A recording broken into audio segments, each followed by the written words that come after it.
Indian film ఇండస్ట్రీలో versatile హీరోగా stardom ని సంపాదించాడు కమల్ హాసన్. విభిన్న పాత్రల్లో పరకాయ ప్రవేశం చేసి ప్రేక్షకుల్ని మంత్రముగ్ధుల్ని చేశాడు. అసిస్టెంట్ కొరియోగ్రాఫర్ గా కెరీర్ ని ప్రారంభించి స్టార్ హీరోగా అద్భుత విజయాలను అందుకున్నాడు.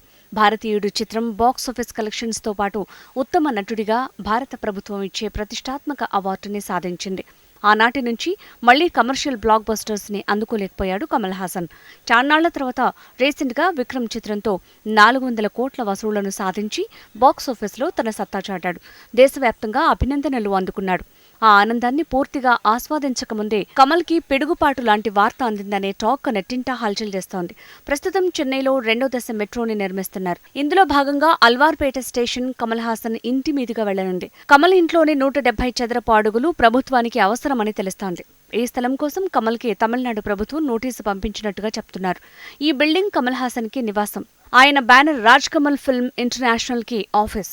ఆయన పార్టీ మక్కల్ నీతి మయ్యంకి ఆఫీస్గా 3 రకాలుగా ఉపయోగపడుతోంది. దాంతో కమల్ కుమిలిపోతున్నారు అంటూ ఆయన సన్నిహితులు వాపోతున్నారని టాక్.